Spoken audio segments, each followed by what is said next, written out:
ఉచ్చరిల్లుతున్న ఈ సందర్భంలో అశాంతి, తెలంగాణ అభద్రతాభావం, అరాచకం గురించి మాట్లాడాల్సి వస్తున్నందుకు చాలా బాధపడుతున్నాం. నిన్న హైదరాబాద్ నగరం నడిబొడ్డున హైడ్రా బాధితులకు రేవంత్ రెడ్డి ధనదాహానికి ప్రపంచ బ్యాంకుతో కుమ్మక్కయి ఆ నిధులతో ప్రజల జీవితాలను శిథిలం చేసి ఆ శిథిలాల మీద మరి మూసీ నదిని అనుకుంటున్న రేవంత్ రెడ్డి ధనదాహానికి వ్యతిరేకంగా ప్రజలందరూ కూడా బాధలో ఉంటే, పుట్టెడు దుఃఖంలో ఉంటే వాళ్ళందరినీ ఓదార్చడానికి పోయిన మా నాయకులు, భారత రాష్ట్ర సమితి వర్కింగ్ ప్రెసిడెంట్ కేటీఆర్ గారి మీద పట్టపగలే నగరం నడిబొడ్డున విద్యానగర్ చౌరస్తాలో 12:14 సిటీ యూత్ కాంగ్రెస్ ప్రెసిడెంట్ మోతా రోహిత్ నాయకత్వంలో 20 మంది గూండాలు వచ్చి పట్టపగలే దాడి చేసిండ్రు. దీన్ని పూర్తిగా మరి ప్రజలు, ప్రజాస్వామికవాదులు, అన్ని పార్టీలు కూడా ఖండించాలని చెప్పేసి ఈ సందర్భంగా మరి రిక్వెస్ట్ చేస్తున్నాం. ఒక సీనియర్ మినిస్టర్, తెలంగాణ రాష్ట్రాన్ని ప్రపంచ పటంలో నిలబెట్టిన ఒక గొప్ప దార్శనికులు, అదేవిధంగా ఒక ఎమ్మెల్యే, ఒక గొప్ప పార్టీకి వర్కింగ్ ప్రెసిడెంట్ అయిన కేటీఆర్ గారి మీదనే పట్టపగలే గూండాలు దాడి చేస్తున్నారు. కాంగ్రెస్ గూండాలు అంటే మీరు అర్థం చేసుకోవచ్చు సామాన్య మానవుల పరిస్థితి తెలంగాణలో ఏ విధంగా ఉంటుందో. ఇలా విచిత్రం ఏంటంటే పోలీసుల వైఖరి ఒకవైపు హాస్యాస్పదంగా ఉన్నది, ఇంకొక వైపు ఆందోళనకరంగా కూడా ఉన్నది, అనుమానాస్పదంగా కూడా ఉన్నది. అసలు హోమ్ మినిస్టరు, ముఖ్యమంత్రి తానే అయిన రేవంత్ రెడ్డి పక్కా ప్లాను వేసి బీఆర్ఎస్ నాయకులను అడుగడుగునా వాళ్ళను దాడి చేసి హతమార్చాలనే పన్నాగంలో పోలీసులు సమిధలవుతున్నారు, ప్రేక్షక పాత్ర వహిస్తున్నారు, పావులవుతున్నారు అన్న విషయం చెప్పాల్సి వస్తున్నందుకు బాధ అనిపిస్తున్నది ఒక మాజీ పోలీస్ అధికారిగా కూడా. మీరు చూడండి, నిన్న ప్రజలందరూ, వేలాది మంది ప్రజలు అంబర్పేట నియోజకవర్గంలో శాంతియుతంగా పోలీసుల పహారాలను జరిగిన మీటింగు, ఆ మీటింగ్ అయిపోయిన తర్వాత బయటికి పోగానే 20 నుంచి 30 మంది వచ్చి కారు మీద దాడి చేసిండ్రు. నేను ఒక్కటే ప్రశ్న అడుగుతున్నా నగర పోలీస్ కమిషనర్ గారిని, మరి కేటీఆర్ గారి మీటింగ్ జరుగుతున్నది, మీ స్పెషల్ బ్రాంచ్ పోలీసు వాళ్ళు ఉన్నారు, అక్కడ ఇంటెలిజెన్స్ పోలీసు వాళ్ళు ఉన్నారు, బయట 100 మంది లా అండ్ ఆర్డర్ పోలీసులు గస్తీ జరుగుతూనే ఉన్నారు, మరి 20 మంది ఎక్కడికెళ్ళి వచ్చిండ్రు? 20 మందిని ఎందుకు మీరు అదుపులోకి తీసుకుపోలేదు? అదుపులో తీసుకొని వాళ్ళని నల్లకుంట పోలీస్ స్టేషన్లనో, లేకపోతే అంబర్పేట పోలీస్ స్టేషన్లనో, లేకపోతే గోషమాల్ స్టేడియంకో మమ్మల్ని తరలించినట్టు వాళ్ళని కూడా తరలియాలిగా. మరి వాళ్ళ ఫోన్లో ఎందుకు మీరు మానిటర్ చేయలేదు? మీ స్పెషల్ బ్రాంచ్ పోలీసులు ఎక్కడ పోయినరు మీ ఇంటెలిజెన్స్ పోలీసులు? ఏం సమాధానం చెప్తారు? అది ఒక ఎత్తు అయితే, ఇక రెండవది మరింత పెద్ద, దాని మీద మరి పోలీసులు 363/2024 క్రైమ్ రిజిస్టర్ చేసిండ్రు. ఇక విచిత్రం ఏందయ్యా అంటే, ఇప్పటికీ దాడి జరిగి 26 గంటలైంది కేటీఆర్ గారి మీద. 26 గంటలైనా నిందితులు పోలీసు వాళ్ళకు దొరకలేదు. ఇంక ఇంతకన్నా పెద్ద జోక్ ఏముంటుంది తెలంగాణలో?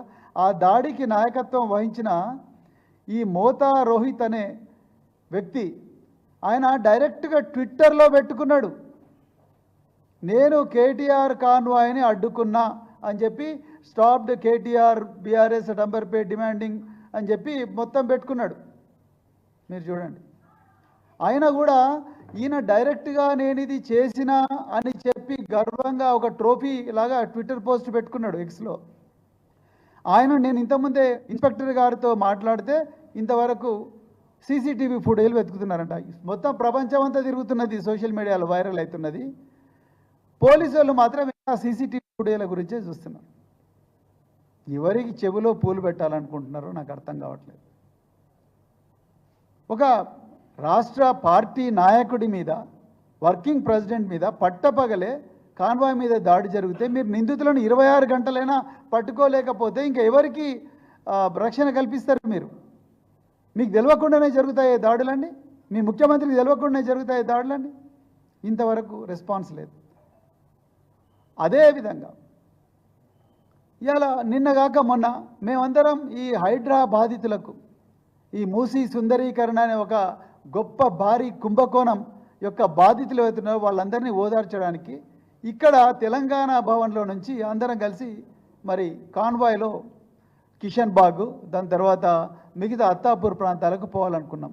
కరెక్ట్గా 2 గంటల 15 నిమిషాలకు ఒక 30 మంది కాంగ్రెస్ గుండాలు వచ్చి మా పార్టీ ఆఫీసులకు వచ్చి మా నాయకులైన తెలంగాణ తొలి ముఖ్యమంత్రి అయిన కేసీఆర్ గారి దిష్టిబొమ్మ దగ్ధం చేయడానికి మా పార్టీ ఆఫీసు ముందరికి వచ్చి చేస్తూ ఉన్నారు. ఇది కవ్వింపు చర్య కాదా? ఇది ట్రెస్పాస్ కాదా? మరి పోలీసు భాషలో మాట్లాడాలంటే వాళ్ళు వచ్చి మా పార్టీకి అడ్డుకున్న మా పార్టీ కార్యకర్తల మీద ఇట్లా చేయొద్దయా, మా పార్టీ ఆఫీస్ ముందర మా పార్టీ నాయకుడి దిష్టిబొమ్మ అకారణంగా తగలబెడుతున్నారు, అది తప్పు, ఇది అగౌరవపరచడం ఒక వ్యక్తిని అని చెప్పి మరి అంటే వాళ్ళ మీదనే పెట్రోల్ పోసింది. దాని మీద కేసు రిజిస్టర్ చేయకపోగా వాళ్ళను పారదోలినందుకు మా మీద కేసు రిజిస్టర్ చేసి ఇవాళ మా కార్యకర్తలను 7 మందిని అరెస్ట్ చేసిండ్రు. మేము ఇంతవరకు మరి మా కార్యకర్తల మీద దాడి జరిగింది, మా పార్టీ ఆఫీసు ముందరకు వచ్చి మా మీదనే పెట్రోల్ పోసిండ్రు అనే దాని మీద ఇంతవరకు మరి ఎఫ్ఐఆర్ కాలేదు. మరి తెలంగాణ భవన్ ఎక్కడనో లేదు, పక్కనే ఉండే హైదరాబాద్ నగర పోలీసు కమిషనర్ ఆఫీసు పక్కనే ఉంది. ఆ 14వ అంతస్తు నుంచో 15వ అంతస్తు నుంచో పోలీస్ కమిషనర్కు మొత్తం కనిపిస్తుంటుంది ఇక్కడ. మరి మీకు తెలియకుండానే జరుగుతుంది ఆ కమిషనర్ గారు ఈ దాడి. ఆ 50 మంది వాళ్ళకి ఎవరు తెలియకుండా అదృశ్యంగా వచ్చింటారా? మరి అండర్ గ్రౌండ్ నుంచి వచ్చింటారా? వాళ్ళు అందరి ముందరనే స్లోగన్లు ఇచ్చుకుంటే 50 మంది దిష్టిబొమ్మ పట్టుకొని వస్తుంటే ఎందుకు మీ పోలీసులు ఆపలేదు? మా పార్టీ చరిత్రలో ఇప్పటి వరకు లేదు. ఇది 24 సంవత్సరాల పార్టీ చరిత్రలో, 14 సంవత్సరాల ఉద్యమ చరిత్రలో ఒక్కరోజు కూడా తెలంగాణ ఉద్యమం బలంగా ఉన్న రోజుల్లో కూడా ఒక్కరోజు కూడా పార్టీ గాంధీ భవన్కు పోలేదు, బీజేపీ భవన్కు పోలేదు, లేకపోతే ఎన్టీఆర్ ట్రస్ట్ భవన్కు, ఎన్టీఆర్ టీడీపీ పార్టీ ఆఫీస్కి కూడా పోలేదు. పక్కనే ఉంటుంది, అక్కడికి కూడా పోలేదు. మాకు ఆ సంస్కృతి లేదు. మా నాయకులు కేసీఆర్ గారు చట్టబద్ధంగానే నడుచుకోవాలని నేర్పించింది తప్ప మీలాగా గూండాగిరి చేయడం, వీధి గూండాల్లాగా ప్రవర్తించడం, పక్కదో పట్టించడం అలాంటివి ఎప్పుడు కూడా మా నాయకుడు మాకు నేర్పించలేదు. ఇలా మీరే దాడులు చేస్తూ ఉన్నారు. హరీష్ రావు గారి క్యాంప్ ఆఫీస్ మీద పట్టపగలే లైవ్ టెలికాస్ట్ పెట్టి మరీ దాడి చేశారు. మరి ఎక్కడ పోయినారు పోలీసు వాళ్ళు? దాన్ని ఎందుకు అడ్డుకోలేదు? పాడి కౌశిక్ రెడ్డి గారు అరికపూడి గాంధీ ఇంట్లోనే ప్రెస్ మీట్ పెట్టి నేను కౌశిక్ రెడ్డి ఇంటికి పోతున్నా, ఎందుకంటే ఆయన మా ఇంటికి వస్తలేడు అని చెప్పి ఓపెన్గా ఛాలెంజ్ చేసి మరి పోలీస్ ఎస్కార్ట్తో సహా వచ్చి 100 మంది పోలీస్ సమక్షంలోనే కౌశిక్ రెడ్డి గారి మీద, వాళ్ళ ఇంటి మీద దాడి చేసిండ్రు. మరి ఎక్కడ పోయిండ్రు పోలీసులు? ఎక్కడ పోయిండు హోంమంత్రి? ఎక్కడ పోయిండు ముఖ్యమంత్రి? ఇదంతా కూడా పక్కా ప్లాన్ ప్రకారమే జరుగుతున్నది.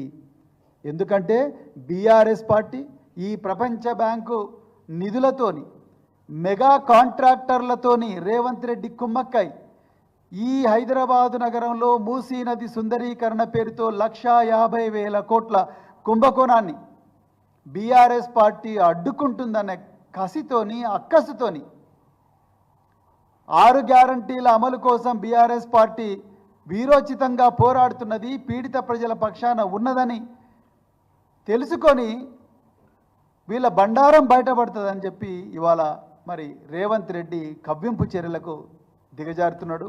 అదేవిధంగా పక్కదో పట్టిస్తున్నాడు. నేర ప్రపంచంలో మరి బ్యాంకుల దగ్గర ఎవరైనా పేదవాళ్ళు డబ్బులు అన్నీ కూడా బ్యాంకు నుంచి విత్డ్రా చేసుకొని బిడ్డల పెళ్ళిళ్ళ కోసమో లేకపోతే ఇల్లు కట్టుకోవడం కోసం పోతుంటే ఒక రామ్జీ నగర్ గ్యాంగ్ అని ఉంటుంది. ఈ రామ్జీ నగర్ గ్యాంగ్ ఏం చేస్తుందయ్యా అంటే వచ్చి ఆ డబ్బుల మూట తీసుకుపోతున్న ఆ ఖాతాదారుడి మీద మట్టి చల్లుతారు, బురద చల్లుతారు. అయ్యో నీకు బురద ఉంది, పోయి పక్కనే బోర్వెల్ దగ్గర కడుక్కోపో అని చెప్పి నీ బ్యాగ్ నాకి నేను బోర్ కొడుతుంటా అని చెప్తే ఆయన మరి బురద ఉన్న దుస్తులను కడుక్కుంటుంటే ఆ డబ్బుల సంచి ఎత్తుకొని ఒకడు పోతాడు. దాన్నే అటెన్షన్ డైవర్షన్ గ్యాంగ్ అంటారు పోలీస్ భాషలో. ఇలా రేవంత్ రెడ్డి కాంగ్రెస్ పార్టీ ఒక పక్కా అటెన్షన్ డైవర్షన్ గ్యాంగ్. ఇలా ఈ 6 గ్యారంటీలు అమలు చేయండి అని తెలంగాణ ప్రజలు ఉద్యమిస్తుంటే వీళ్ళు ఇలా దీని నుంచి తప్పించుకోవడం కోసం ఇలా మా నాయకుల మీద దాడులు చేస్తూ ఉన్నారు. అదేవిధంగా కొండా సురేఖ గారిని ఆమెను ముందర పెట్టి ఆమెతోని రకరకాల అసంబద్ధమైన, అవాంఛనీయమైన, అమానవీయమైన స్టేట్మెంట్లు ఆమెతోని ఇప్పిస్తూ ఉన్నారు. మళ్ళీ మా నాయకుల మీద ఆమెతోనే మరి స్టేట్మెంట్లు ఇప్పిస్తూ ఉన్నారు. పూర్తిగా మేము ఖండిస్తున్నాం. మా పార్టీ చట్టబద్ధంగా నడుచుకునే పార్టీ. నిజానికి బీఆర్ఎస్ పార్టీ చట్టాన్ని తమ చేతిలోకి తీసుకోవాలనుకుంటే 2 నిమిషాల పని కాదు. కానీ మా అగ్రనాయకులు, మా వ్యవస్థాపకులు కేసీఆర్ గారు ఎట్టి పరిస్థితుల్లో కూడా చట్టాన్ని మనం చేతిలోకి తీసుకోకూడదు, చట్ట ప్రకారమే నడుచుకోవాలని చెప్పిండ్రు. కాబట్టి ఇవాళ సంయమనం పాటిస్తున్నాం.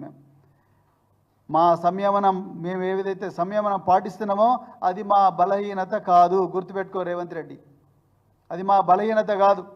ఇప్పటికి కూడా మా కార్యకర్తలు, మా నాయకులందరూ కూడా పీడిత ప్రజల పక్షాన రాజ్యాంగం ఇచ్చిన ఆర్టికల్ 19 అధికరణం ప్రకారమే మేము పీడిత ప్రజల పక్షాన పోరాడడానికి సిద్ధంగా ఉన్నాం. దానికి ప్రాణత్యాగానికైనా సిద్ధంగా ఉండాలని మా నాయకులు పిలిపించిండ్రు. కాబట్టి మా కార్యకర్తలు మీరెన్ని కవ్వింపు చర్యలకు పాల్పడ్డా, కేటీఆర్ గారి కాన్వాయ్ మీద దాడి చేసినా, అదేవిధంగా తెలంగాణ భవన్ మీద దాడి చేసినా, హరీష్ రావు గారి ఆఫీస్ మీద దాడి చేసినా, పాడి కౌశిక్ రెడ్డి గారి మీద దాడి చేసినా, పల్లా రాజేశ్వర రెడ్డి గారి మీద దాడి చేసినా, లేకపోతే ఖమ్మంలో జగదీష్ రెడ్డి గారి మీద, హరీష్ రావు గారి మీద, సబితా ఇంద్రారెడ్డి గారి మీద, వీళ్ళందరి మీద వాళ్ళ కార్లను మీరే ధ్వంసం చేసి మేమే ధ్వంసం చేసినామని చెప్పి మా మీద కేసులు పెట్టి మమ్మల్ని కవ్వింపు చర్యలకు గురి చేసినా మేము ఇంకా సంయమనం పాటిస్తున్నాం. ఎందుకంటే ఈరోజు తెలంగాణలో పుట్టెడు దుఃఖంలో తెలంగాణ ప్రజలు ఉన్నారు. మరి ముఖ్యంగా ఈ హైడ్రా, రేవంత్ రెడ్డి ధనదాహానికి తయారు చేసిన ఒక యంత్రం ఈ హైడ్రా బాధితులు ఎవరైతున్నారో వాళ్ళందరి పక్షాన నిలబడాలి. తెలంగాణలో ఉండే లక్షలాది మంది పీడిత ప్రజల పక్షాన నిలబడాలి, వాళ్ళ తరపున పోరాటం చేయాలి. మాతో పాటు వచ్చే ప్రతి ప్రజాస్వామిక శక్తిని మరి ఈ విశాల వేదికలో మమేకం చేయాలి. ఈ ప్రజల కోసం, పీడిత ప్రజల కోసం పోరాడాలని పార్టీ నిర్ణయించుకున్నది. కాబట్టే మీ కవ్వింపు చర్యలకు మేము మరి ఓపిక బట్టి చూస్తూ ఉన్నాం. కానీ మా ఓపిక కూడా హద్దుంటుంది రేవంత్ రెడ్డి, గుర్తుపెట్టుకో. నీ బండారం బయటపడుతూనే ఉన్నది. రాబోయే రోజుల్లో ఇంకా నీ బండారాలు ఎన్ని వేల కోట్ల, లక్షల కోట్ల కుంభకోణాలు, ఎంతమంది మెగా కాంట్రాక్టర్లతో నువ్వు రహస్య ఒప్పందాలు కుదుర్చుకున్నావు, వాటి వివరాలు త్వరలోనే మళ్ళీ ఇదే వేదికగా బయట పెట్టబోతున్నాం. మేము మా నాయకులు బయట పెట్టబోతూ ఉన్నారు. అందుకొరకు నీ బండారం బయటపడ్డది. ఏ విధంగా అయితే శ్రీలంకలో మహేందా రాజపక్ష, గోడ్బయ రాజపక్ష ప్రజాగ్రహానికి గురై మాల్దీవులకు ఎట్లయితే పారిపోయినరో, నువ్వు కూడా ఈ తెలంగాణ ప్రజలు, మరి ముఖ్యంగా ఈ పీడిత ప్రజానీకం ఏదైతే ఉన్నదో, ఈ హైడ్రా బాధిత ప్రజానీకం ఏదైతే ఉన్నదో, మూసీ నది సుందరీకరణ అనే ఈ బుల్డోజర్ల చక్రాల కింద నలిగిపోతున్న ప్రజానీకం ఎవరైతే ఉన్నారో వాళ్ళందరూ నీ మీద తిరుగుబాటు చేస్తారో ఆ రోజు నువ్వు కూడా ఎక్కడికో పారిపోయే పరిస్థితి వస్తుంది. నీ గుండెల మీద రాసి పెట్టుకో రేవంత్ రెడ్డి. ఇలా నేను తెలంగాణ ప్రజలందరినీ మా పార్టీ తరపు నుంచి ఒక్కటే కోరుకుంటున్నా, ఒక్కసారి మీరు చూడండి ఎవరు పీడిత ప్రజల వైపు ఉన్నారు, ఎవరు ప్రపంచ బ్యాంకు వైపు ఉన్నారు. రేవంత్ రెడ్డి ప్రపంచ బ్యాంకు వైపు ఉన్నాడు. ఇలా కేసీఆర్ గారు, కేటీఆర్ గారు, భారత రాష్ట్ర సమితి వీళ్ళందరూ కూడా పీడిత ప్రజల పక్షాన ఉన్నారు. పీడిత ప్రజల పక్షాన ఉన్నందుకు మాకు ఈరోజు అందుతున్న బహుమానాలు, ఈరోజు దాడులు జరుగుతూ ఉన్నాయి, అక్రమంగా కేసులు జరుగుతూ ఉన్నాయి. ఇలా సోషల్ మీడియాలో నేను దాడి చేసినాను ఓపెన్గా కేసు పెడుతుంటే, ఓపెన్గా పోస్టులు పెడుతుంటే అతని మీద కేసులు పెట్టలేదు పోలీసులు. పేద ప్రజలు వాళ్ళ బాధనంతా కూడా వెలగక్కుతుంటే సోషల్ మీడియా వేదికగా వాళ్ళ మీద కేసులు పెట్టిండ్రు. మరి ఈయన మీద ఎందుకు పెట్టలేదు కేసు? సోమాటో. ఎందుకంటే ఈయన అధికార పార్టీ, రేవంత్ రెడ్డి అనుచరుడు, అందుకొరకు పెట్టలేదు.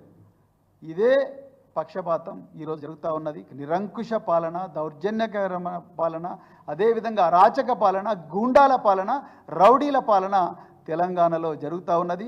దీన్ని అందరూ కూడా ప్రజలు, ప్రజాస్వామిక వ్యక్తులు, అందరి శక్తులు అందరూ కూడా ఖండించాలి. పెద్ద ఎత్తున కూడా ఇదే నినాదంతో మేము పీడిత ప్రజలకు రక్షణగా ఉంటాం, రక్షణ కవచంగా ఉంటాం, వాళ్ళకి న్యాయం జరగాలనే నినాదంతోనే ఇలా బీఆర్ఎస్ పార్టీ ప్రజల్లోకి పోబోతున్నది. అదేవిధంగా కేటీఆర్ గారి మీద మీరు కేటీఆర్ గారు కానీ తర్వాత పార్టీ నాయకుల మీద మీరు ఎన్ని దాడులు చేసినా మేము వెనకడుగు వేసే ప్రసక్తే లేదు. మేము ముందరనే చెప్పినాం, ఈ పేద ప్రజల కోసం ప్రాణ త్యాగానికి కూడా సిద్ధమవుతాం. త్యాగాల పునాదుల మీదనే నిర్మించబడ్డది భారత రాష్ట్ర సమితి. ఆ విధంగానే వచ్చింది తెలంగాణ. ఎట్టి పరిస్థితుల్లో కూడా నీలాంటి ప్రపంచ బ్యాంకు ఏజెంట్ల ఈ కవ్వింపు చర్యలకు కానీ, వెన్నుపోట్లకు కానీ, లేకపోతే ఈ దుష్ట చర్యలకు కానీ భయపడే సవాల్ లేదని చెప్తూ మరొక్కసారి తెలంగాణ ప్రజలందరూ కూడా వీటిని గుర్తించాలని చెప్పి కోరుకుంటూ ముగిస్తున్నా. జై తెలంగాణ.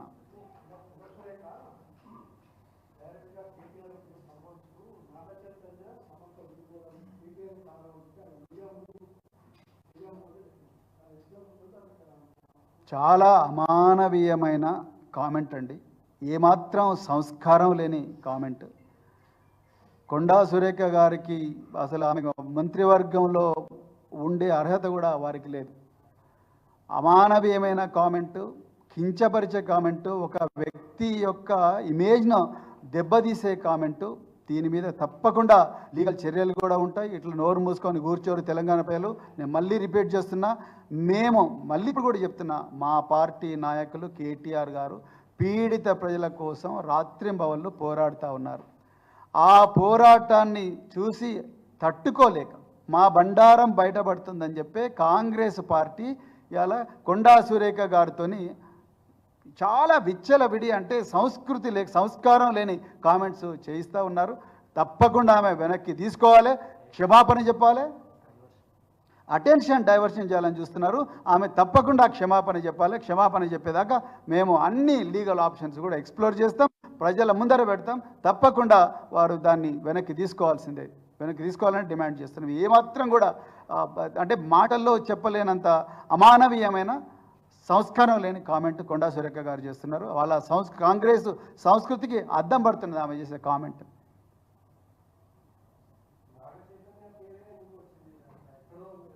అది మీరు కొండా సురేఖ గారినే అడగాలి. ఆమె ఎక్కడి నుంచి వస్తున్నాయి ఆమె ఇన్ఫర్మేషను, ఆమె సోర్స్ ఏంది, ఆమెనే అడగాలి. ఇది తప్పండి.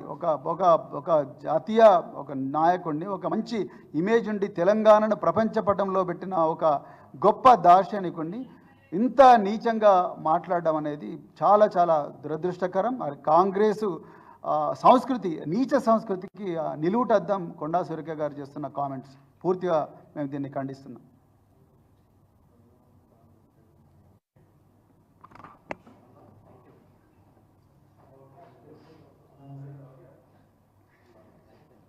Okay, thank you very much.